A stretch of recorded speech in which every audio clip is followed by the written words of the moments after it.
The kingdom of Arrow was beautiful from afar but cruel up close. Its stone walls shone white beneath the sun, yet within them lived hearts hardened by fear and superstition. The people worshipped strength, beauty, and obedience, anything that could be seen and controlled.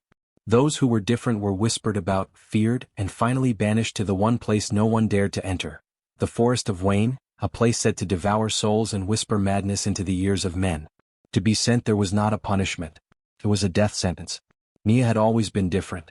From the time she was a child, she felt the language of the wind, the rhythm in the rustle of leaves, and the murmur of rivers beneath their currents. Her laughter seemed to wake flowers from their buds, her tears to summon rain. To her late mother she was a miracle, the child the earth listens to. But after her mother's death the kingdom's tone changed. Whispers became accusations, and her stepmother, Lady Idea, turned those whispers into weapons. "You bring omens," she would hiss whenever a storm struck or crops failed. "You bring unrest. The forest looks at you, Nia." And in Arrow, to be noticed by the forest was to be cursed.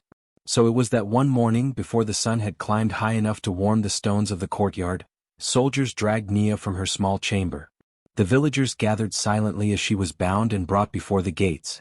Her stepmother stood tall, draped in silk and gold, her face serene with false virtue. "For the safety of the kingdom," she declared, "the accused will be returned to the soil from which her blight arose." The soldiers pushed Nia toward the forest's edge, their eyes avoiding hers. No one dared speak. Even those who once loved her stood still, their silence heavy with fear. She looked back one last time. The walls of Arrow gleamed like bones under the sun, lifeless and cold.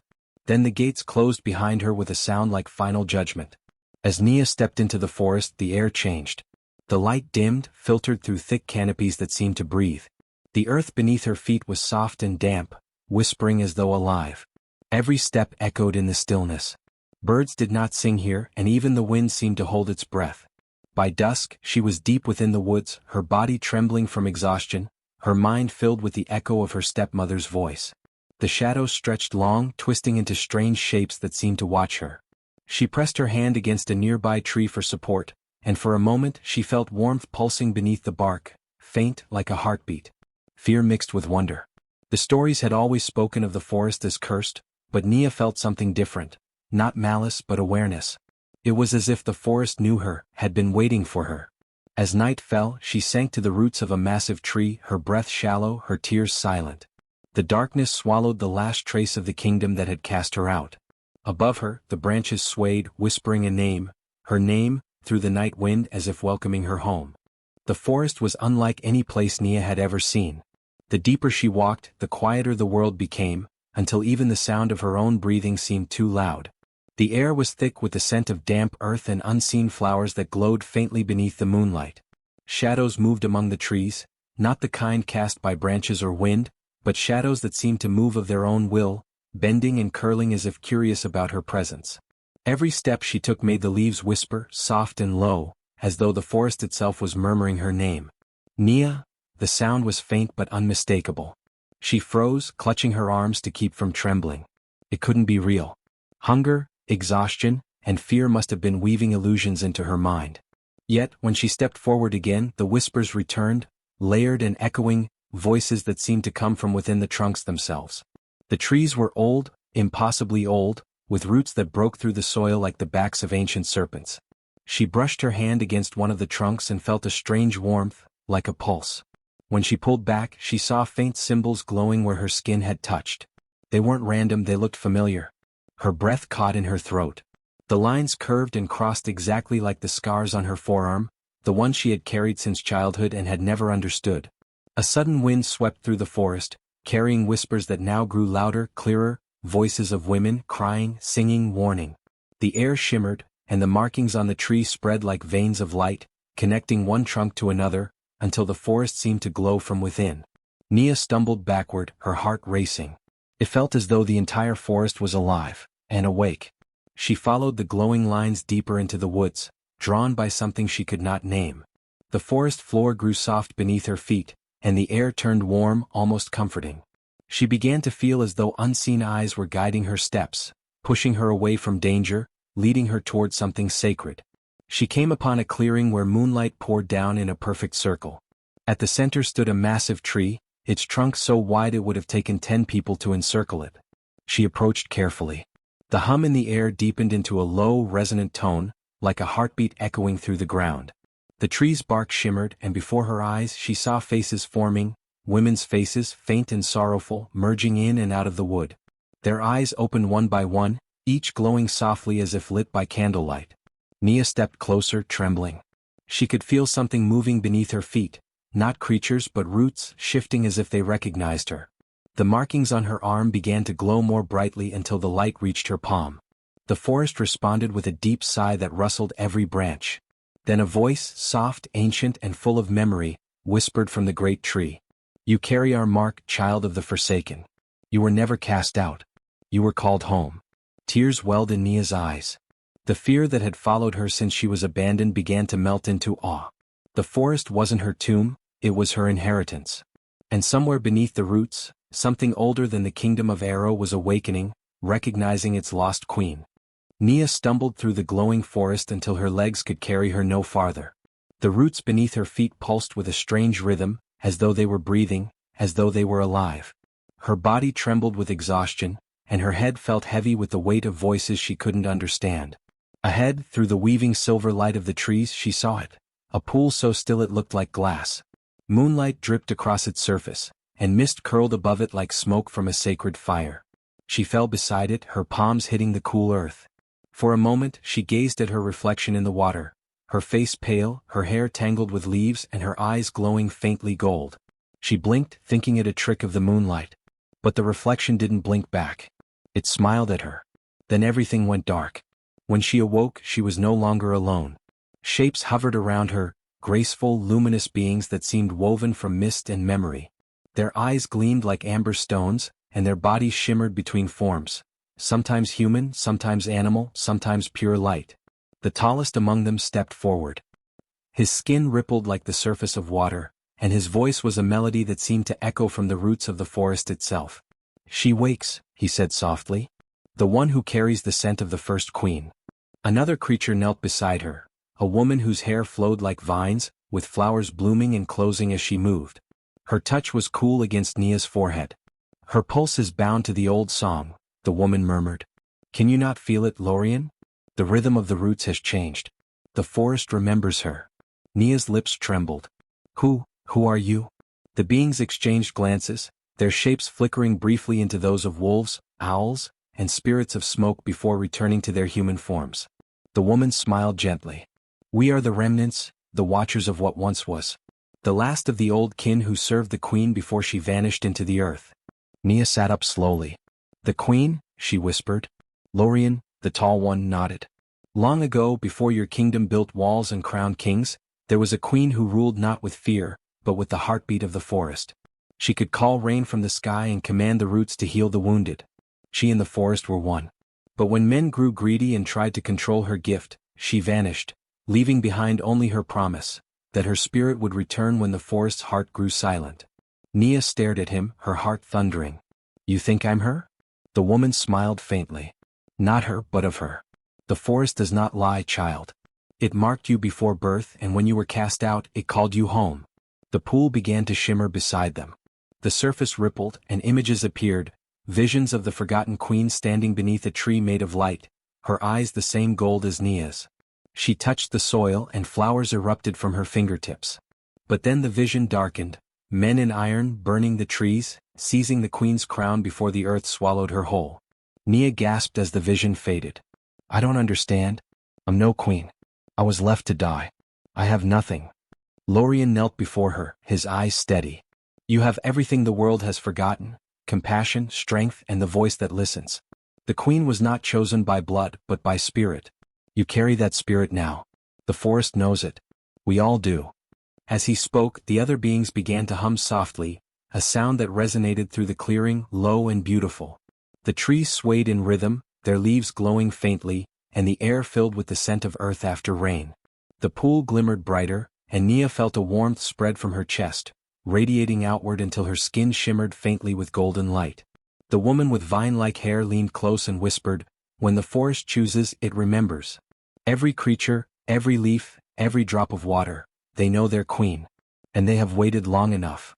Nia looked around in awe as shapes began to emerge from the mist, deer with silver antlers, owls with eyes like stars, and wolves whose fur shimmered like the night sky. They bowed their heads as one. The forest pulsed with life, the ground vibrating gently beneath her. Overwhelmed, Nia whispered, "What does it want me to do?" Lorien smiled. "To listen. To rise. To reclaim what was stolen. The forest has not made you its prisoner, Nia, it has made you its queen." And as the moon rose high above the sacred pool, Nia felt the forest's hum move through her blood, steady and ancient, a promise whispered by every root and leaf. The reign of harmony was not over. It was only beginning again through her. "You said." The forest did not crown its queen easily. When Nia opened her eyes the next morning, the beings were gone. Only silence remained, the kind that hummed like breath beneath the soil. Mist wrapped around her feet as she stood beside the sacred pool. The forest watched her. The wind carried no whispers this time, only expectation. Then the voice came, deep and resonant, older than any human tongue. "If you are to reign, child of the forgotten, you must be known by the forest. You must walk the path where fear is born and kindness is tested." Before Nia could reply, the ground shifted beneath her. Trees twisted, forming a long path that vanished into shadow. She hesitated only a moment, then began walking. The first test came swiftly. The forest darkened and rain began to fall, cold, relentless, and blinding. Lightning split the sky and thunder shook the earth. She stumbled through mud, clutching at the roots for balance. When the wind screamed, she thought she heard her stepmother's voice, "You bring ruin wherever you go." Her heart pounded. For a moment she wanted to run, to curl up and disappear.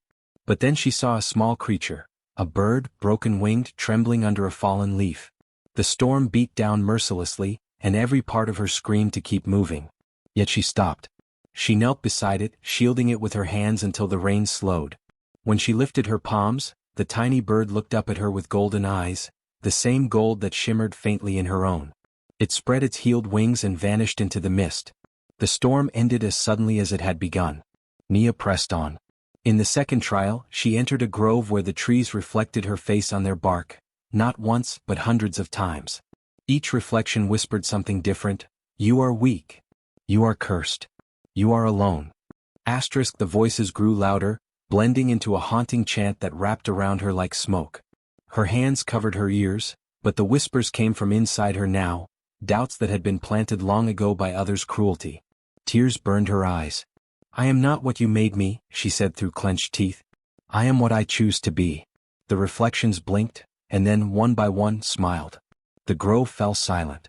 The mirrors of bark faded back into trees, their whispers turning into the soft rustle of leaves. Nia's breath steadied. The forest had heard her truth. Then came the final trial. She reached a clearing filled with light, and in the center lay a wolf, massive and wounded, its fur matted with blood. Its eyes glowed green with fury and pain. As she stepped closer, it bared its teeth, growling deep in its chest. The voice of the forest returned, low and distant. "This creature was once guardian to the first queen. It fell when man turned against nature. Heal it, or destroy it, and the forest will know who you are."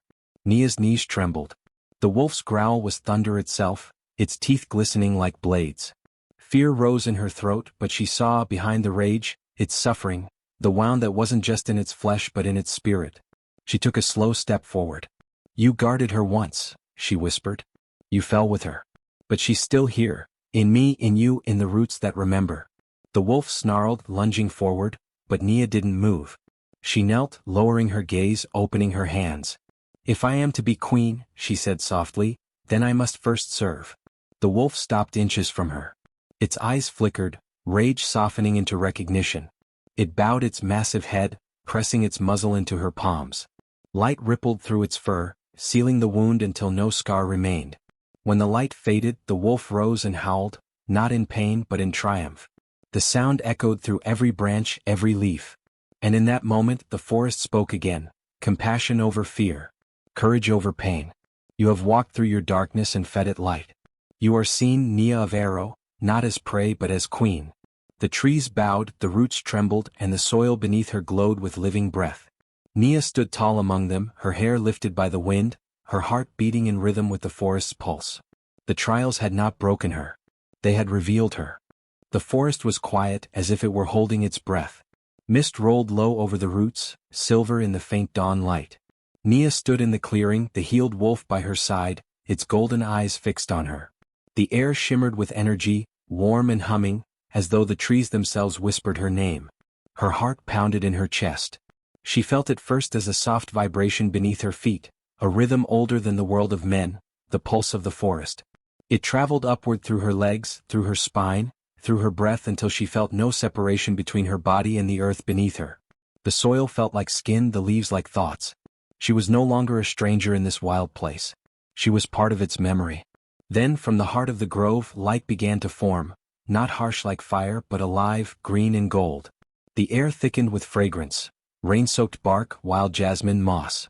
A figure emerged from within the glow, tall, graceful, her body formed of roots, petals and mist. Her eyes were ageless, carrying both kindness and power. Nia fell to her knees. "Who are you?" she whispered, though her spirit already knew. The figure smiled faintly.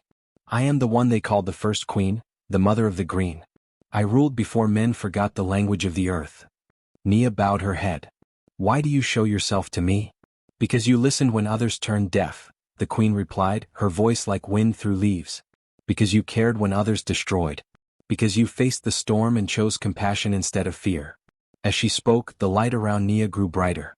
The roots beneath her feet began to stir, rising, curling gently around her ankles, climbing like living silk. Her breath caught. She could feel life moving through them, not to bind but to connect. Each root pulsed with memory, every creature that had walked here, every song the wind had carried, every tear the rain had hidden. The first queen extended her hand. "You are her echo and her answer," she said softly. "The balance that returns when cruelty ends.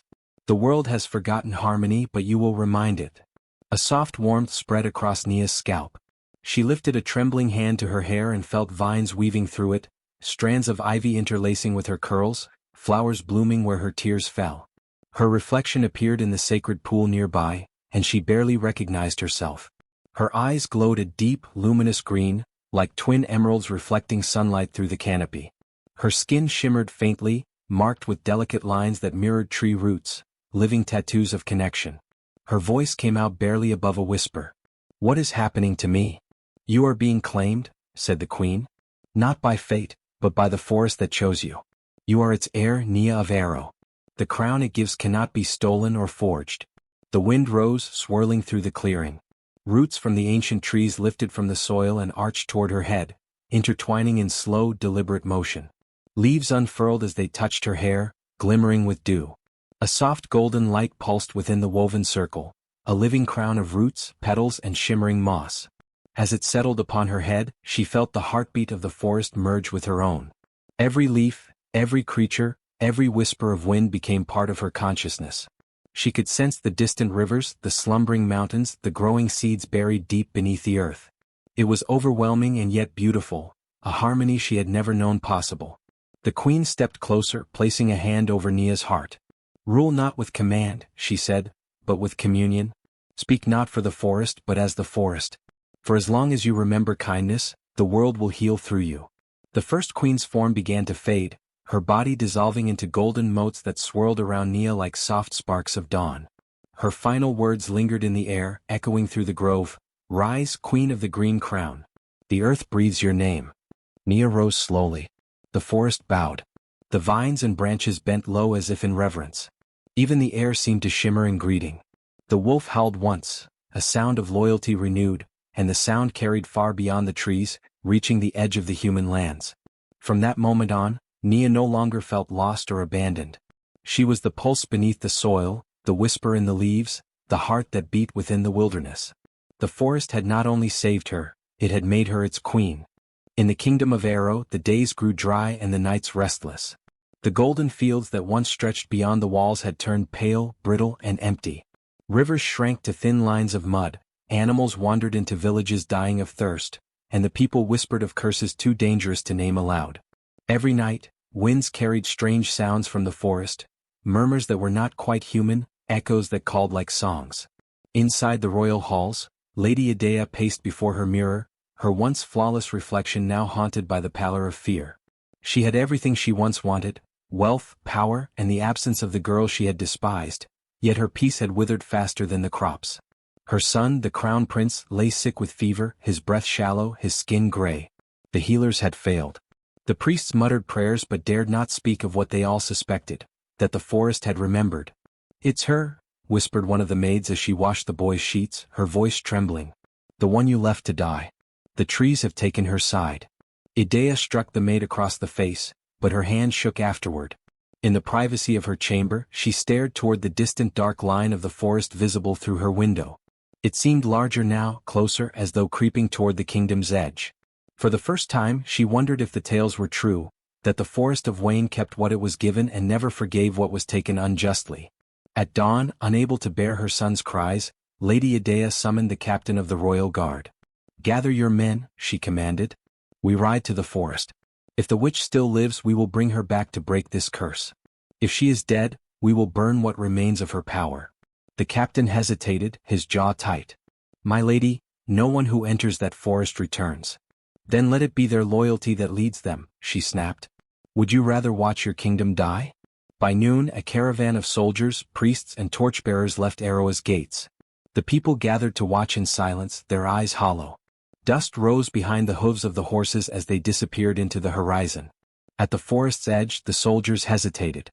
The air was different here, heavy, humming, alive. The trees stood impossibly tall, their trunks gleaming with faint green veins that pulsed like living things. Birds did not sing, and even the horses stamped nervously, refusing to move forward. "Do not fear shadows," Idea said, forcing her voice to sound strong. "It is only a forest." But the forest heard her words and it stirred. The first sign came quietly, the sound of leaves rustling though there was no wind. Then the path that had been clear moments before twisted subtly, curving where it had been straight. One soldier turned around and gasped. The trail behind them had vanished into a wall of vines. Panic rippled through the group. "Keep moving," the captain ordered. But every step only led them deeper into unfamiliar terrain. Trees seemed to shift when no one looked directly at them, their bark rippling as though breathing. Faces flickered faintly within the trunks, not illusions but memories, the forest's silent witnesses. As they advanced, whispers began to rise, faint at first, then distinct. The voices came from all directions, from roots, from branches, from the air itself. "Why have you returned?" one voice murmured. "Did you not bury her?" said another. Idea's horse reared, nearly throwing her. The torches sputtered, their flames bending backward as though repelled.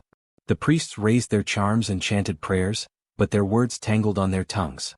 The forest mocked their incantations, echoing them in distorted tones that sounded like laughter. By nightfall, half the men were lost. Some swore they saw familiar faces, loved ones calling to them from between trees, only to vanish when approached. The air grew thick with fog that glowed faintly green, and the ground beneath them pulsed like a heartbeat. Idea tried to stay calm, clutching her medallion, but inside she felt the weight of her sin pressing down. She could feel eyes upon her, thousands of them, unseen but knowing.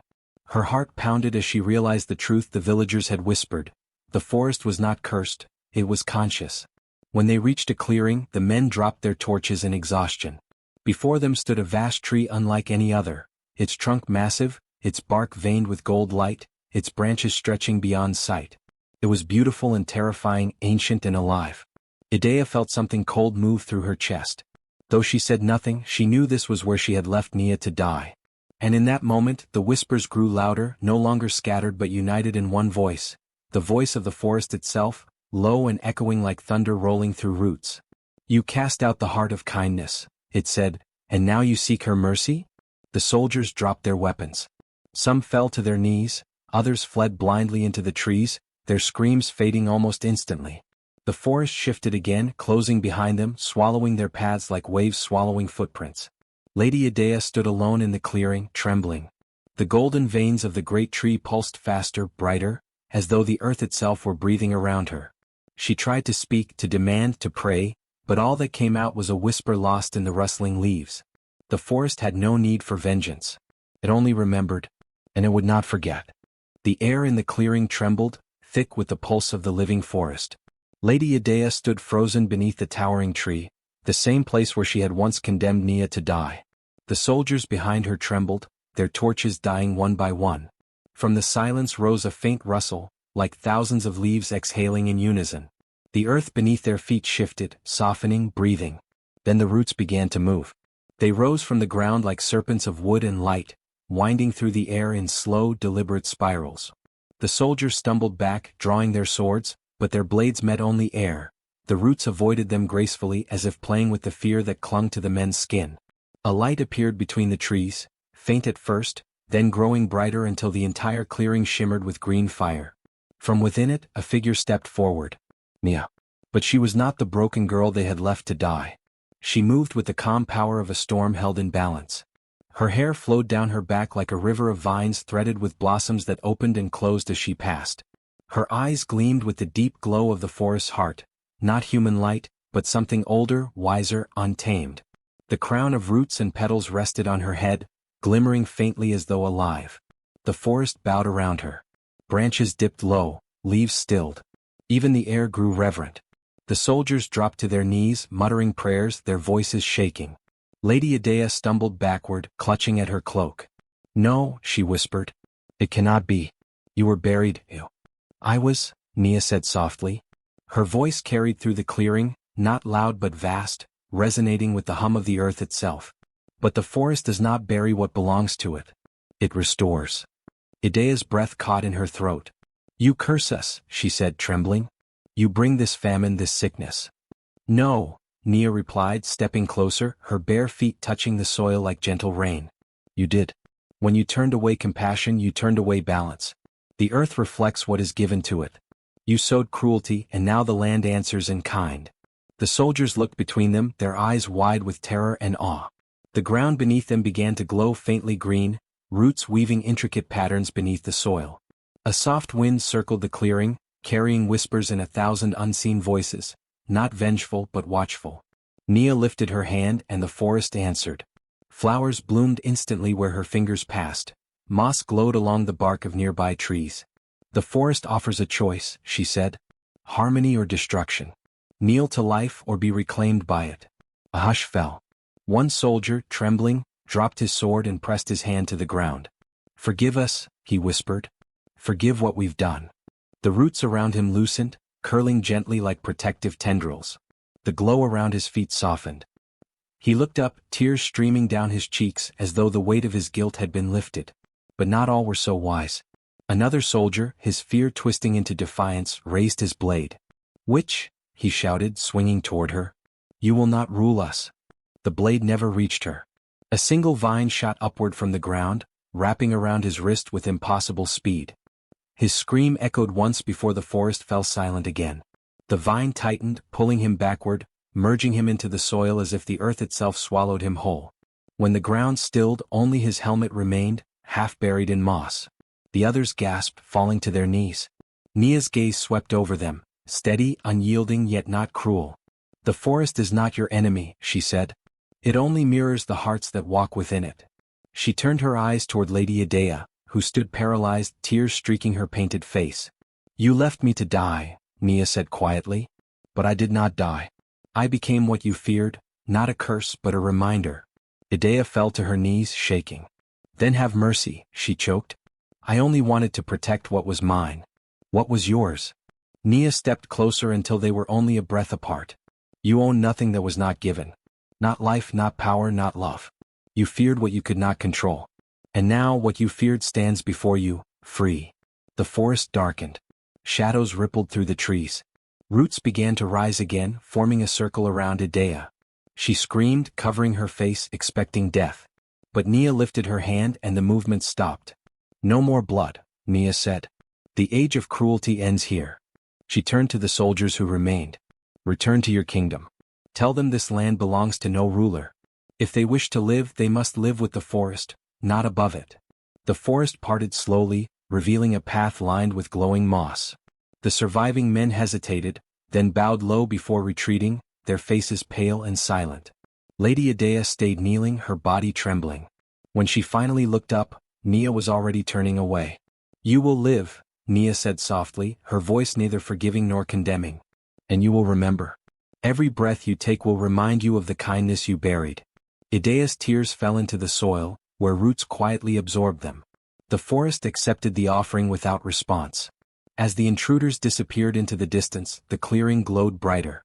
Nia raised her arms and the forest breathed again, rivers surged, flowers unfurled, animals emerged from the shadows. Life poured through the land like a great exhale. The famine would end. The sickness would fade. And though fear might linger in men's hearts, so would awe. Nia stood at the heart of the renewal, the green crown shimmering on her head, her gaze vast as the horizon. She had been cast out, broken, forgotten, but the forest had not forgotten her. It had crowned her. She was no longer the girl abandoned in the dark. She was the wild queen, and even the winds bowed when she spoke. The forest changed in a single breath.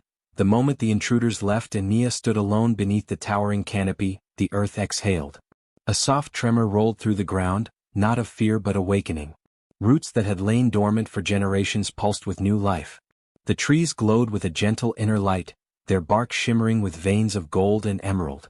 Leaves unfurled as if greeted by spring, and flowers burst open in vibrant waves, painting the forest floor with colors no human kingdom had names for.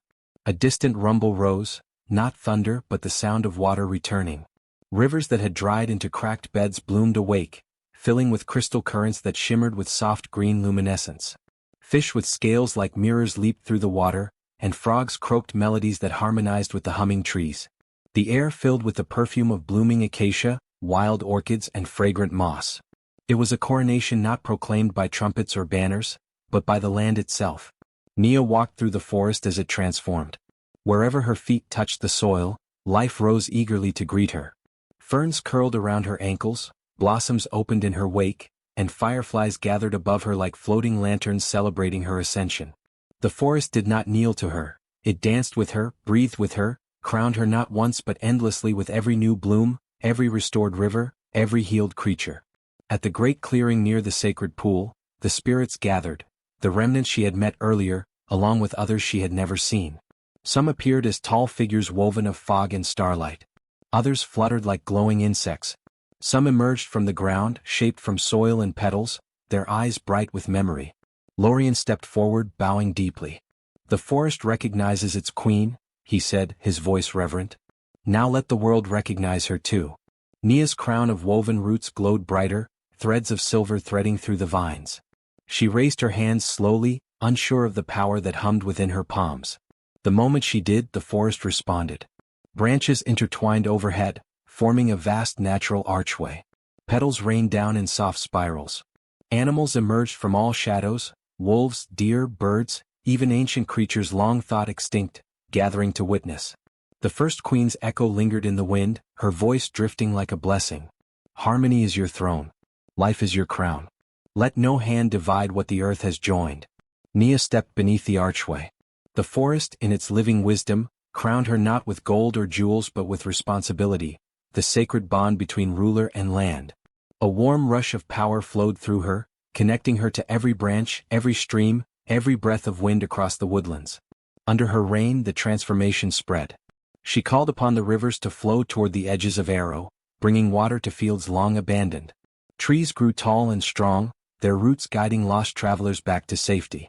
Seeds sprouted overnight, covering barren land with rich harvest.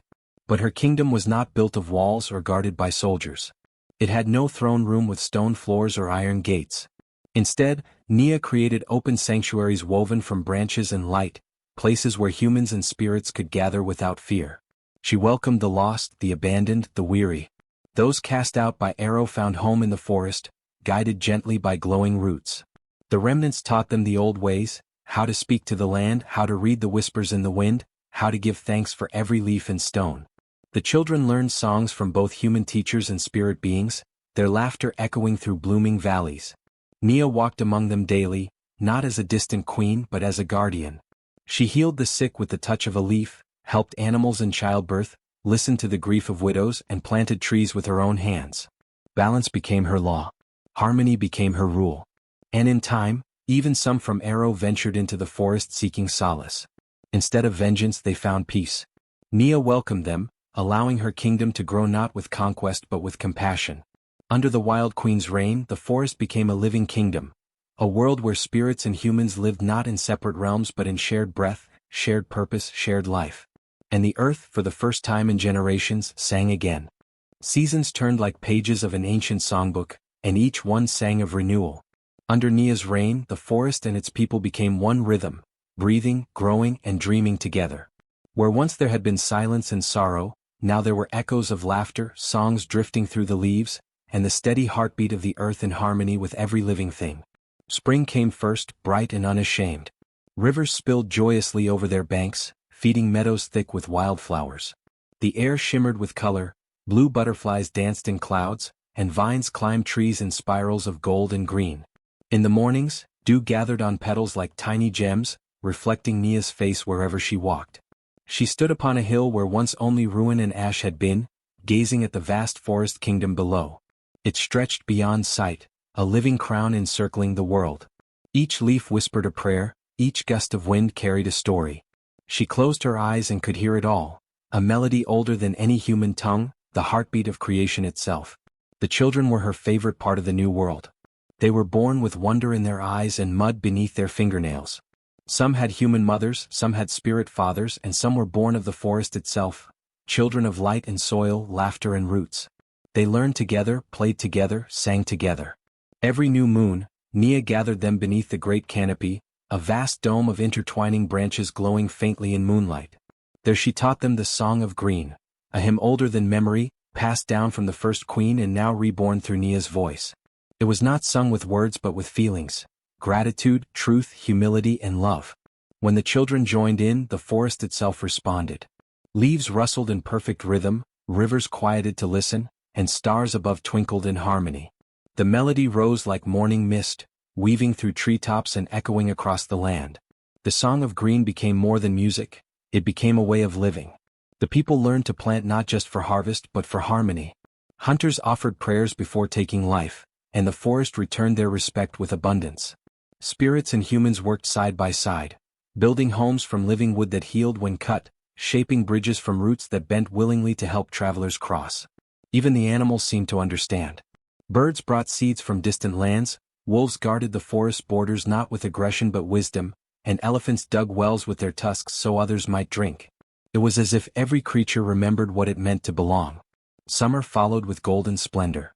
Fruits swelled heavy on branches and songs of joy filled the evenings. The air smelled of honey and warm soil. Festivals were held in clearings where humans and spirits danced together, not out of duty but delight. Nia sat among them, her green crown entwined with blooming flowers. Her laughter was soft but endless, carrying through the night like the shimmer of a flute. When the children ran to her, she lifted them high and whispered blessings that took the shape of butterflies. But amid all joy, she never forgot the lesson of sorrow.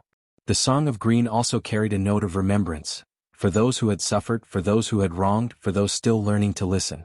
She taught that even the smallest lie or cruelty wounded the balance of the world. And so, truth became sacred in her kingdom. Autumn arrived in soft gold. Leaves turned the color of fire and drifted down like gentle rain. The forest hummed a deeper tone, slow and steady, like a heart preparing for sleep. Nia walked among the falling leaves, her cloak blending with their colors. Wherever she went, the ground glowed faintly, the roots below whispering her name. She visited the sacred pool, the place where she had first collapsed, where her old life had ended and the new one had begun. The water was clearer than glass, reflecting not her face but the forest around her. She knelt, touched the surface, and the ripples spread outward like silver rings. "The cycle continues," said a voice behind her. It was Lorien, the old forest guide. His form shimmered faintly, half of this world, half beyond. "The earth sings because you listen." Nia smiled. "It was never my song alone," she said softly. "It belongs to all who live." Winter came like a whisper, gentle and kind. Snow blanketed the forest in silver stillness. But unlike before, it was not a season of death, it was rest. Animals slept peacefully. Spirits drifted like light through the frost, humming softly to keep the roots warm. Fires glowed in hollowed tree homes, where families shared stories of the first queen, of the forest trials, and of the woman who became its heart. One night, under a sky heavy with stars, Nia sat beside the sacred pool again. The water was frozen, but beneath the ice she could see faint lights moving, roots, alive and dreaming. She began to hum the Song of Green softly. Slowly, one by one, voices joined her. The villagers, the spirits, the wind, even the trees themselves. The harmony rose, vast and tender, filling every corner of the forest. It traveled beyond the borders of Arrow, carried by birds and rivers, by dust and dream, reaching distant lands where hearts still knew pain. Wherever it touched, something stirred, a seed sprouting, a tear turning to hope, a barren tree daring to bloom again. And thus the world remembered. When the song ended, silence fell, but it was not emptiness. It was peace, deep and eternal. The forest glowed faintly under the moonlight, alive with quiet joy. Nia stood, her crown gleaming softly. She looked upon her kingdom, a realm reborn from abandonment, built upon compassion and truth. And in that moment she understood the true gift of the forest. Not power, not dominion, but balance. She whispered a final blessing, her words carried on the wind. May the roots remember, may the branches forgive, may the earth forever sing. And so it did.